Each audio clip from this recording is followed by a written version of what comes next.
میں آپ لوگوں کو بتا دوں کہ لوگ یہ کہتے ہیں کہ مسلمانوں میں ٹالرنس نہیں ہے. میں آپ کو یہ بتا دوں کہ لوگ یہ کہتے ہیں کہ مسلمانوں میں عدم برداشت ہے.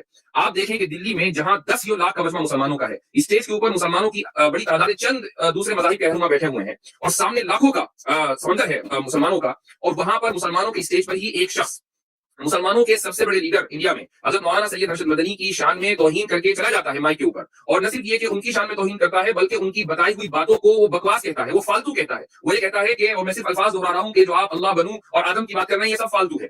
تو اس کے باوجود کوئی مسلمان کھڑا نہیں ہوا کہ جی آپ نے یہ حرکت کیسے کر دی. کچھ سامنے حاضرین میں کچھ لوگ کھڑے ہوئے، تو جلسے کے جو ذمہ داران تھے انہوں نے ان حاضرین کو بٹھایا اور کہا کہ یہ ہمارے مہمان ہیں اور ان کا اپنا خیال ہے، اور ہم ان مہمان کا اکرام ہمارے اوپر ضروری ہے. تو جو لوگ مسلمانوں کے اوپر یہ الزام لگاتے ہیں کہ ان کے اندر ٹالرنس نہیں ہے، اس سے زیادہ ٹالرنس اور کیا ہوگی کہ آپ ہمارے مجمع میں آئیں، آپ ہمارے جلسے میں آئیں اور سب سے بڑے رہنما کے خلاف آپ گفتگو کریں، اور ان کی بتائی ہوئی باتوں کو دلیل کی بنیاد پر نہیں بلکہ محض جذباتیت کی بنیاد پر رد کر دیں، اور ان کی باتوں کو جو کہ یعنی ایک مسلمان کے لیے سب سے بڑھ کر کیا چیز ہے؟ مسلمان کے لیے سب سے بڑھ کر ہے اللہ تعالیٰ کی عبادت. اور آپ یہ کہیں کہ اللہ، آدم اور منو سب فالتو کی باتیں ہیں، اور کوئی آپ کا ہاتھ پکڑ کر آپ کو نہ نکالے، آپ خود ہی بائیکاٹ کر کے چلے جائیں، تو اس سے ثابت ہوتا ہے کہ جو ٹالرنس کا لیول مسلمانوں کے اندر ہے اس کا کوئی ثانی نہیں ہے. ٹالرنٹ اصل میں مسلمان ہیں، انٹالرنٹ دوسرے لوگ ہیں کہ جنہوں نے ملک کا یہ حشر کیا ہوا. یہ واقعہ ہے دہلی کا، اور دہلی میں عثمان آباد یعنی رام لیلا گراؤنڈ پر جمعیت علماء ہند کا ایک اجلاس ہوا ہے.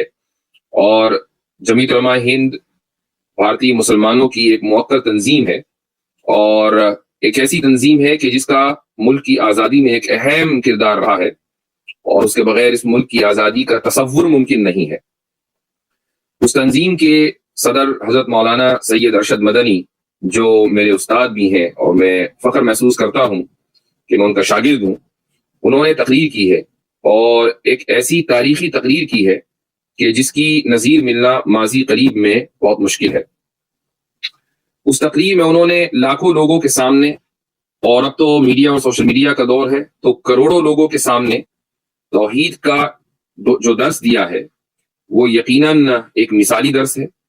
اور ہوا یہ کہ جب وہ تقریر کر رہے تھے تو اسٹیج پر کچھ دھرم گرو بھی بیٹھے ہوئے تھے، خصوصاً جین مذہب کے ایک ماننے والے اور اس کے ایک اسکالر جین منی لوکیش وہاں موجود تھے. تقریر ختم ہوتے ہی وہ اسٹیج پر آئے اور انہوں نے حضرت مولانا سید ارشد منی دامت برکاتہ کی تقریر کی مذمت کی، اس پر کرٹیسزم کیا اور اپنی بات رکھی، اور اس کے بعد جلسے کا بائیکاٹ کر کے چلے گئے. آج ہم حضرت مولانا سید ارشد مدنی دامت برکاتہ نے جو بات کہی ہے، پوری تقریر کو میں آپ کی اسکرین پر نہیں دکھاؤں گا، آپ حضرات آسانی کے ساتھ وہ تقریر جمعیت علماء ہند کے چینل پر اور اس وقت تو ہر جگہ وہ تقریر پھیلی ہوئی ہے سن سکتے ہیں، لیکن اس کا ایک اہم حصہ میں آپ حضرات کو ضرور سنانا چاہوں گا. اور اس کے بعد پھر جینی اسکالر نے جو بات کہی ہے اس پر میں انشاءاللہ اپنا تجزیہ کروں گا، اور اس کے بعد پھر میں لنک پبلک کروں گا تاکہ آپ حضرات بھی جوائن کر سکیں اور اس موضوع پر بات کر سکیں. تو سب سے پہلے میں چاہوں گا کہ حضرت مولانا ارشد مدنی کی جو تقریر ہے وہ اسکرین پر لائی جائے. تو مفتی عبداللہ صاحب، آپ ذرا اس کو، میں سب سے پہلے تو آپ کو اسکرین میں ایڈ کر دوں، آپ ذرا وہ تقریر شیئر کر دیجئے. السلام علیکم ورحمۃ اللہ وبرکاتہ. وعلیکم السلام ورحمۃ اللہ وبرکاتہ. بڑے گروؤں سے پوچھا، جب کوئی نہیں تھا، نہ شری رام تھے، نہ برہما تھے، نہ شیو تھے، جب کوئی نہیں تھا، سوال پیدا ہوتا ہے کہ منو پوجتے کس کو تھے؟ کوئی کہتا ہے کہ شیو کو پوجتے تھے، لیکن ان کے پاس علم نہیں ہے.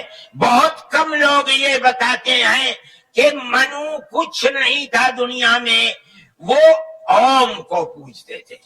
میں نے کہا اوم کون ہے؟ بہت سے لوگوں نے کہا کہ وہ ایک ہوا ہے جن کا کوئی روپ نہیں ہے، کوئی رنگ نہیں ہے، وہ دنیا میں ہر جگہ ہے، ہوا ہر جگہ ہے. انہوں نے آسمان بنایا.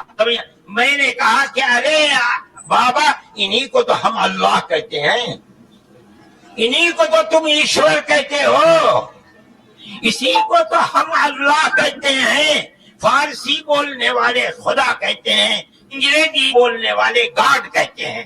اس کا مطلب یہ ہے کہ منو ایک اللہ، منو یعنی آدم، ایک اوم یعنی ایک اللہ کو پوجتے تھے.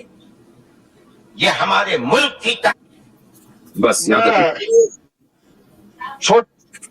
جی اچھا اب اس کو ہٹا دیجیے ویڈیو کو سامنے سے، میں ذرا سا بات کر لیتا ہوں. جی ہاں، تو ہمارے آڈینس نے سنا حضرت مولانا سید ارشد مدنی کا بیان. اس میں دو باتیں ہیں. پہلی بات تو یہ ہے کہ انہوں نے یہ فرمایا کہ میں نے بہت سے لوگوں سے پوچھا کہ اوم کا جب منو تھے اور اس وقت کوئی نہیں تھا تو اس وقت منو کس کی عبادت کرتے تھے؟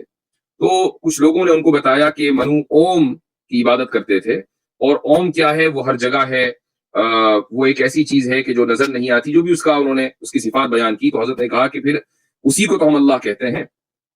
اور تو پہلی بات تو یہ ہے، اور دوسری بات یہ ہے کہ منو آدم تھے یا حضرت آدم علیہ الصلوۃ والسلام کے علاوہ کوئی دوسری شخصیت ہے. یہ دو باتیں ہیں. تو میرے پاس ایک کتاب ہے اور اس کتاب کا نام ہے ستیات پرکاش، اور اس میں دیانت سرسوتی کا فوٹو بھی لگا ہوا ہے. تو یہ انہی کے یہاں سے چھپی ہوئی ہے، آتھینٹک کتاب ہے آریہ سماج کی. اس کتاب کے آج کچھ اقتباسات میں پیش کروں گا، اور ان اقتباسات کو پیش کرنے کا ہرگز یہ مطلب نہیں ہے کہ اس کتاب کے حرف بحرف کو ہم انڈورس کرتے ہیں، ایسا نہیں ہے. کتاب کے بہت سے اقتباسات سے ہمیں سخت اختلاف ہے، اور اس کی وجہ یہ ہے کہ وہ کچھ ایسی معلومات کے اوپر ڈیپینڈ کرتے ہیں کہ جو غالباً دیانت سرسوتی کو نہیں تھی. غالباً نہیں بلکہ بالتحقیق نہیں تھی.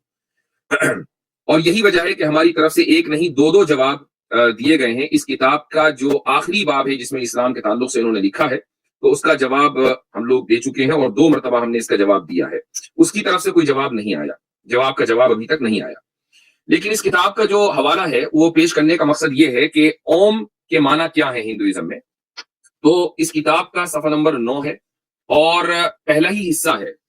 اس میں اسماء الہی یعنی خدا کے جو نام ہیں اس کے تعلق سے دیانت سرسوتی نے گفتگو شروع کی ہے، اور وہ اوم کو مسلمان بڑی آسانی کے ساتھ اس چیز کو سمجھ سکتے ہیں کہ وہ اوم کو اسم اعظم قرار دے رہے ہیں. وہ یہ کہتے ہیں کہ اسم اعظم اوم کے معنی. تو لکھتے ہیں کہ اوم پرمیشور کا اسم اعظم ہے کیونکہ اس کی ترکیب میں آ او ما ان 3 حروف سے ہوئی ہے، اور ان حروف میں پرمیشور کے کثیر التعداد یعنی بہت بڑی تعداد میں نام آ جاتے ہیں. پھر انہوں نے مثالیں دی ہیں. اس کے بعد اگلے صفحے پر صفحہ نمبر 10 میں لکھتے ہیں کہ اب منتر کے معنی کرتے ہیں. اس میں پہلے حوالہ جات ملاحظہ ہوں، انہوں نے کئی حوالے دیے ہیں کہ جس میں اوم کا لفظ آیا ہے اور اس کے معنی کیا ہے. یجروید 40:17 اس میں لکھتے ہیں کہ وہ اوم آکاش کی طرح محیط اور سب سے بڑا ہے. آکاش کی طرح محیط اور سب سے بڑا ہے. دیکھیے اللہ تعالیٰ کے لیے قرآن کریم میں جو ایک آیت آئی ہے وہ یہ کہ لا یحیطون بہ علما، کہ اس کے علم کا کوئی احاطہ نہیں کر سکتا. جب اس کا کوئی احاطہ نہیں کر سکتا تو ہر ایک کا احاطہ کرنے والا وہی ہے، یعنی وہ محیط ہے. وہ اور باقی ساری چیزیں محاط ہیں، یعنی ان کا احاطہ کیا گیا ہے، کوئی اس کا احاطہ کرنے والا نہیں ہے. اور یہاں پہ لکھا ہوا ہے کہ اوم آکاش یعنی خلا کی طرح محیط اور سب سے بڑا ہے. سب سے بڑا ہے. ہم تو دن میں 5 مرتبہ بلند آواز سے کہتے ہیں کہ اللہ اکبر، کہ اللہ سب سے بڑا ہے. تو اس کے بارے میں اوم کے بارے میں کہا کہ وہ سب سے بڑا ہے، یہ جو وید میں آیا ہے. اس کے بعد آگے وہ لکھتے ہیں ستیات پرکاش میں کہ دیکھیے ویدوں میں ایسے مقامات پر اوم وغیرہ اسما کا استعمال پرمیشور کے لیے ہوا ہے. اوم کے معنی حفیظ یعنی حفاظت کرنے والا، آکاش یعنی خلا، اور برہم کے معنی برہما کے معنی سب سے بڑا. ان سب اسما کا مسمى ایشور ہے. اچھا آگے چھاندوگیہ اپنشد میں کا حوالہ لکھتے ہیں اور یہ کہتے ہیں دیانت سرسوتی، اوم نام سے موسوم پرمیشور جو کبھی ختم نہیں ہوتا اسی کی عبادت کرنا واجب ہے، دیگر کسی کی نہیں. یعنی اگر عبادت کے لائق ہے تو وہی اوم ہے جو کبھی مرتا نہیں ہے، جو کبھی ختم نہیں ہوتا، جو لازوال ہے، جو قیوم ہے، اسی کی عبادت کرنا واجب ہے. تو حضرت مولانا ارشد مدنی دامت برکاتہم نے جو بات کہی ہے وہ دراصل انہی لوگوں کے جو مذہبی اسکالرز ہیں وہ کہتے آئے ہیں کہ اگر انہوں نے یہ کہا کہ جس کو تم اوم کہتے ہو اس کو ہم اللہ کہتے ہیں، تو یہ ایک ایسی بات ہے کہ جس کے حوالے خود ان کی کتابوں کے اندر مذہبی کتابوں میں لکھے ہوئے ہیں، اور اس کے علاوہ بہت سارے حوالے دیانت سرسوتی نے دیے ہیں. میں وہ سب پڑھ کر سنانا نہیں چاہوں گا، آپ حضرات خود ہی دیکھ سکتے ہیں. اچھا اب اس کے بعد سوال یہ ہوتا ہے کہ یہ جو منو ہے، منو کون تھے؟ کیا منو حضرت آدم علیہ الصلوۃ والسلام تھے یا ان کے علاوہ کوئی دوسری شخصیت تھی؟ یہ سوال سب سے پہلے ہندوؤں سے کیا جانا چاہیے کہ منو کون ہے. آپ کی کتابوں کے اندر منو کے بارے میں کیا لکھا ہوا ہے؟ آپ منو کو کس نظریے سے دیکھتے ہیں اور ان کی کیا صفات بیان کرتے ہیں؟ تو میں آپ کے سامنے ایک حوالہ پیش کرنا چاہوں گا، آپ اس کو دیکھیں. بائی دا وے میں آپ کو پہلے ہی بتا دوں کہ ہندوازم میں کریشن کے تعلق سے بہت ساری تھیوریز ملتی ہیں، اور اس کی وجہ یہ ہے کہ ایک قدیم مذہب ہونے کی وجہ سے اور اس کی کتابیں چونکہ اس طریقے سے آتھنٹسٹی کے معیار پر نہیں ہے کہ جس طریقے سے اسلام میں ہے، کہ ہمارے یہاں توحید، رسالت اور آخرت، بعث بعد الموت، یہ تمام عقائد ایسے کرسٹل کلیئر ہیں کہ ان میں کوئی اختلاف کی گنجائش نہیں ہے. یعنی ایسا نہیں ہے کہ آپ کو مختلف فرقے ملیں، کوئی فرقہ تو یہ ہے کہ کہے کہ اللہ ایک ہے اور کوئی فرقہ یہ کہے کہ اللہ ایک نہیں ہے. آپ کو ایسا کوئی فرقہ اسلام میں نہیں ملے گا. اسی طریقے سے مسلمانوں میں ایسا کوئی فرقہ نہیں ملے گا کہ کوئی یہ کہے کہ نہیں رسول اکرم صلی اللہ علیہ وسلم اللہ کے نبی نہیں تھے اور کوئی کہے کہ اللہ کے نبی اور رسول تھے. ایسا کوئی اختلاف مسلمانوں میں نہیں ہے. آپ کو مسلمانوں میں کوئی ایسا فرقہ نہیں ملے گا جو یہ کہے کہ نہیں آخرت نہیں ہوگی، قائم نہیں ہوگی، قیامت برپا نہیں ہوگی، اور کوئی یہ کہے کہ قیامت برپا ہوگی. یہ وہ کچھ اصول و ضوابط ہیں کہ جو فنڈامنٹلز کہلاتے ہیں، ضروریات دین کہلاتے ہیں، اور اس میں کوئی اختلاف مسلمانوں کے درمیان نہیں ہے. اسی طریقے سے جو ہمارے یہاں جس کو آپ تھیوری آف کریشن کہہ سکتے ہیں کہ حضرت آدم علیہ الصلوۃ والسلام پہلے انسان ہیں، اللہ سبحانہ و تعالیٰ نے حضرت آدم کی تخلیق کی اور اس کے بعد حضرت حوا کی تخلیق کی، اور آدم و حوا سے بھی یہ پوری انسانیت چلی ہے. اس میں کوئی اختلاف مسلمانوں کے درمیان نہیں ہے. کوئی ایک مسلمان بھی یہ نہیں کہہ سکتا کہ نہیں حضرت آدم علیہ الصلوۃ والسلام کی تخلیق نہیں ہوئی تھی یا وہ پہلے انسان نہیں تھے. یہ کچھ چیزیں ایسی ہیں کہ جن پر ہمارا اتفاق ہے، اور اس کی وجہ یہ ہے کہ ہمارے یہاں کتابوں کی جو آتھنٹسٹی کا معیار ہے وہ ایسا ہے کہ جس کے قریب کوئی دوسرا مذہب نہیں آ سکتا. اس لیے یہ اختلافات ہمارے یہاں نہیں ہوئے، لیکن ہندوؤں کے یہاں ہوئے ہیں. تو ان کے یہاں تھیوری آف کریشن میں ایک تھیوری ایسی ملتی ہے کہ جو بالکل حضرت آدم اور حوا کے قصے سے سملر ہے. میں آپ کے سامنے اسکرین شیئر کر رہا ہوں، آپ اس کو دیکھ سکتے ہیں. یہ ایک ویب سائٹ ہے hinduismwayoflife.com، اور اس ویب سائٹ کے بنانے والے کون ہیں یہ میں ابھی بتاؤں گا آپ کو. انہوں نے ایک حوالہ دیا ہے. سب سے پہلے یہاں سے شروع کرتے ہیں کہ in Hinduism multiple theories exist about creation. Hinduism میں کریشن کے تعلق سے بہت ساری تھیوریز پائی جاتی ہیں. different Puranas give different ideas about created and procreation. کہ جو الگ الگ پراناز ہیں وہ کریشن اور یعنی تخلیق اور تخلیق کے بعد جو مخلوق وجود میں آئی ہے اس کے تعلق سے نظریات پیش کرتے ہیں. لیکن آگے لکھتے ہیں if you are looking for someone for some equivalent to Adam and Eve, then Brahma Purana gives it. اگر آپ آدم اور حوا کے قصے سے ملتا جلتا کوئی قصہ ڈھونڈ رہے ہیں تو پھر برہما پرانا میں یہ قصہ ملتا ہے. کیا ملتا ہے؟ Lord Brahma gave birth to a man and a woman from his own body. Lord Brahma نے اپنے ہی جسم سے ایک مرد اور عورت کو پیدا کیا. The man was named Swayambhuva Manu and the woman was named Shatrupa. تو مرد کا نام سوئم بھوا منو رکھا گیا اور عورت کو شتروپا کہا گیا. Humans are, یہ بہت امپورٹنٹ ہے، لکھتے ہیں کہ humans are descendant from Manu. جتنے انسان ہیں وہ سارے منو کی اولاد ہیں. The word Manava to represent man came from Manu. یعنی جو لفظ مانو ہے اور اسی سے مین بنا ہے یہ دراصل منو سے آیا ہے. انگریزی کا مین بھی منو سے آیا ہے. For this matter, linguistics may